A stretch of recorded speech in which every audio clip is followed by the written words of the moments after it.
Video like जरूर कर लीजिए और ऐसे वीडियो लगातार फ्री में पाने के लिए चैनल को तुरंत सब्सक्राइब कर लीजिए और बेल आइकन को जरूर टैप कर लीजिए ताकि आगे भी सारे वीडियो आपको मिलते रहे। यूट्यूब में फॉलो करते हैं तो प्लीज ये वाला फ्री टेलीग्राम चैनल जरूर ज्वाइन कर लीजिएगा। सारे नोटिफिकेशन सारे अपडेट यहीं पे आते हैं, ध्यान रखिए। नमस्कार दोस्तों, एग्ज़ाम प्रिपरेशन में आप सभी का स्वागत है। और आप सभी को पता है हम लोग डेली डिस्कस करते हैं कुछ ऐसे फैक्ट्स जो इम्पॉर्टेंट होते हैं आपके एग्ज़ाम्स के लिए। लेकिन आज ये क्लास थोड़ी सी अलग है क्योंकि हम लोग डेली जो स्क्रीन रिकॉर्डिंग है उसके माध्यम से हम क्लासेस कर रहे थे, लेकिन आज मैं एक साइंस का टॉपिक आपको बताने वाली हूँ और वो भी मैं सामने आकर के पढ़ाना चाहती हूँ। तो इसमें आपको ये क्लास कैसी लगी कमेंट करके ज़रूर बताइएगा। तो आज मैं डिस्कस करूँगी डाइजेस्टिव सिस्टम के बारे में। डाइजेस्टिव सिस्टम क्या है? पाचन तंत्र है। तो पाचन तंत्र को कैसे समझेंगे? सबसे पहले आप जो भोजन लेते हैं उस भोजन से आपको ऊर्जा मिलती है, आपको न्यूट्रिशन मिलता है। वो पोषक तत्व आपको चलने फिरने, बोलने, सोने, हर एक फंक्शन के लिए जो आपको एनर्जी चाहिए होती है वो प्रोवाइड करते हैं, ठीक है। और आपकी बॉडी ग्रोथ और फंक्शनिंग अच्छे से हो सके ये भी सुनिश्चित करते हैं। तो आज हम लोग जो डाइजेस्टिव सिस्टम में पढ़ेंगे तो सबसे पहले सिस्टम स्टार्ट कहाँ से होता है, एंड कहाँ पे होता है, भोजन का पाचन कैसे होता है, ये समझेंगे, ठीक। तो सबसे पहले समझिए कि जब हम भोजन लेते हैं तो हमारे मुख में जाता है, ठीक है। और वो मुख में जाता है, उसके बाद क्या होता है, फिर ईसोफेगस में जाता है, ईसोफेगस से स्टमक में जाता है, स्टमक से इंटेस्टाइन, लार्ज इंटेस्टाइन और वेस्ट मटेरियल बाहर निकाल लिया जाता है। अब ये पूरी प्रोसेस होती क्यों है? तो आपने जो लार्ज मॉलिक्यूल्स या बड़े मॉलिक्यूल्स जो आप खा रहे हैं, ले रहे हैं, उनको स्मॉल मॉलिक्यूल्स में ब्रेक करने का काम करता है हमारा डाइजेस्टिव सिस्टम। तो बड़े टुकड़े हैं उनको छोटा करता है, ठीक है। वही काम है आपके डाइजेस्टिव सिस्टम का। मैं ऐसे समझाने की कोशिश कर रही हूँ जैसे कि आप साइंस बैकग्राउंड से नहीं है तो भी समझ में आए, ठीक है। तो ये आपको समझ में आया होगा कि बड़े अणुओं को छोटे मॉलिक्यूल्स में, छोटे अणुओं में तोड़ने का कार्य करता है हमारा डाइजेस्टिव सिस्टम।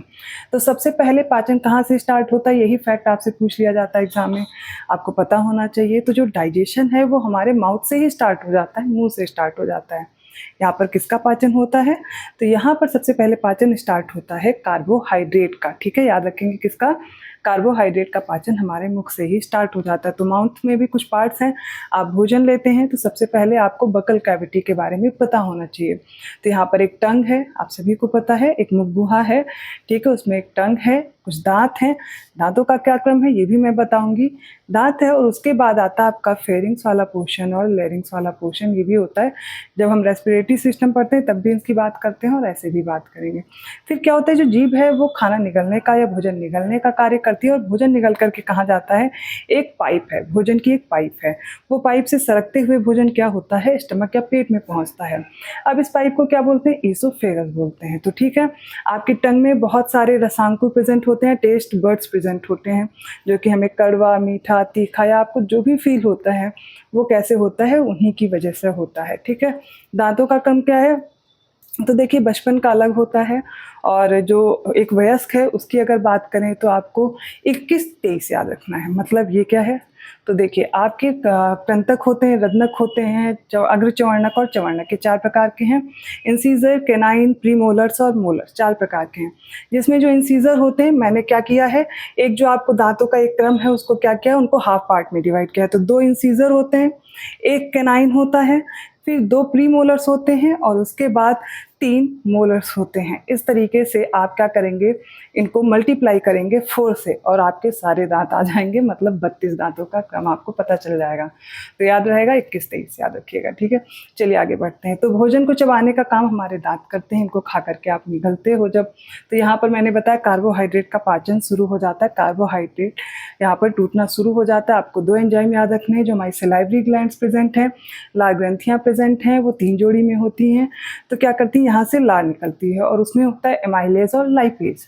ये क्या करता है, एमाइलेज जो है वो आपको हेल्प करता है, जो कि कार्बोहाइड्रेट का पाचन होता है, ठीक है।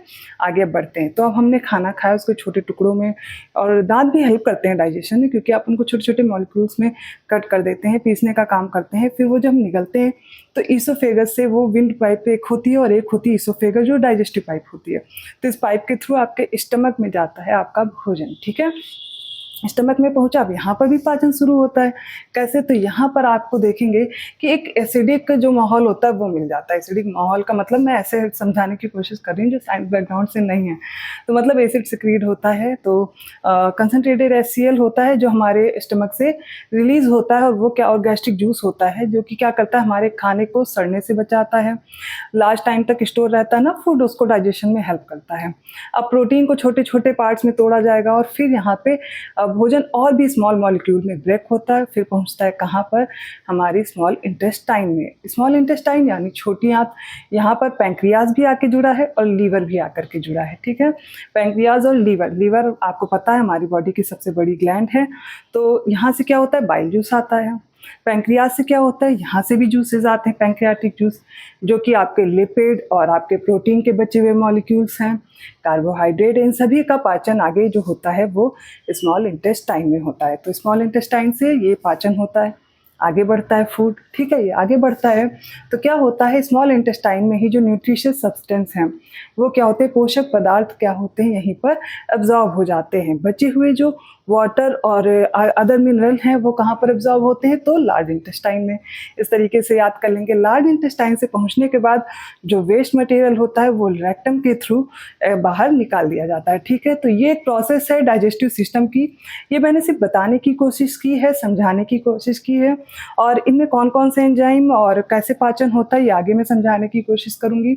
बट आप इस वीडियो से बताइएगा आपको समझ में आया कैसे पाचन हो रहा है, और आगे की प्रोसेस आपको समझ में आएगी। तो मैं ऐसे ही और कुछ क्लासेस आपको प्रोवाइड करूँगी।